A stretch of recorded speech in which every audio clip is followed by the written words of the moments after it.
Good afternoon, Madam Chair, school board members, Mr. Superintendent. Tom Gammon, First Vice President of United Teachers of Dade.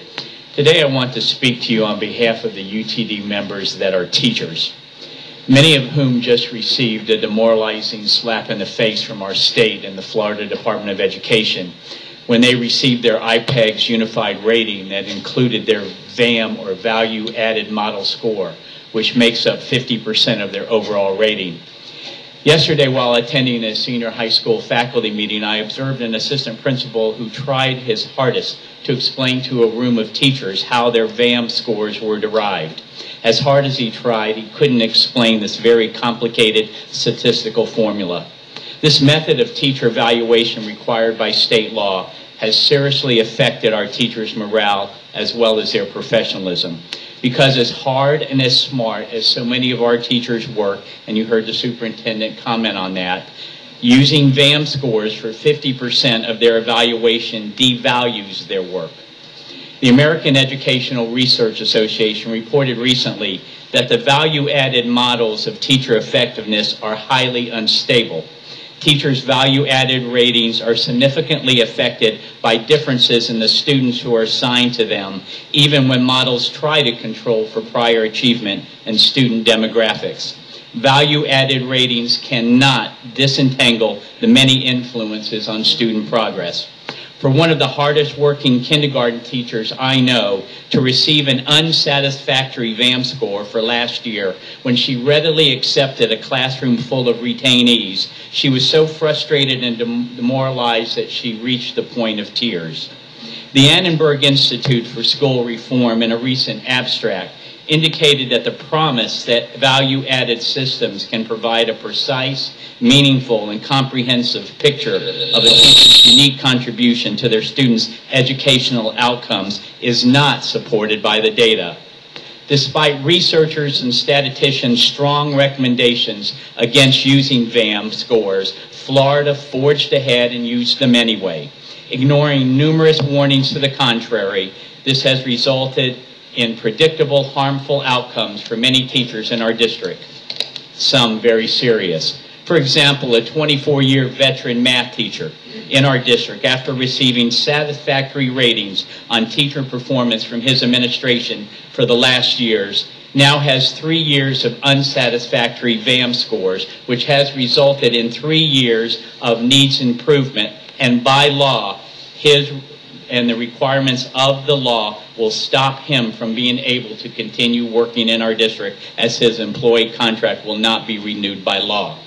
This union, the United Teachers of Dade, has tried hard at the state level to fight through lawsuits and activism against the use of VAM scores for teacher evaluations. I also want to give credit to our district, and especially Ms. Weissman and the staff within Human Capital and Labor Relations, because they have worked with UTD to try and minimize the harm being done to our teachers through this destructive evaluation system. I'm almost done. I stand before you today to ask that each of you please use your influence with our state legislators and our governor to discuss the devastating and inequitable impact that this system causes. As the use of teacher evaluations start to turn a corner, will they be used to determine the teacher's pay and continued employment? The high stakes are just too high for us not to take this seriously. Our teachers need your continued voice. Thank you. Thank you, Tom. Carla Hernandez, I'm sorry. I'd like to just clarify one thing. You know, we won't always agree, but today there's agreement. There's why. 2 weeks ago, when I was in Tallahassee meeting with the governor and part of the superintendent's platform specific to the issue of VAM that I've been an outspoken critic of, not to deny perhaps the value of a value-added model, just that Florida's value-added model leaves out critical factors that we know influence student learning. So on one hand, while at Hub, Harvard economists and others recognize those factors, what is it that somebody in Tallahassee knows that Harvard leading economists do? And I have concerns about Florida's VAM model. I have declared them. That is why I am pushing the state to reduce that 50% down to a more acceptable percentage. We are advocating, I think, 30%, and my colleagues across the state are advocating 30%. That is not our only request. We are also requesting that the VAM model that the state is using be more in line with other VAM models used elsewhere in the country. They are fully cognizant not just of percentage of ELL students, but the percent of students who are poor, even some of the elements that we discussed today in the Wallet Hub presentation.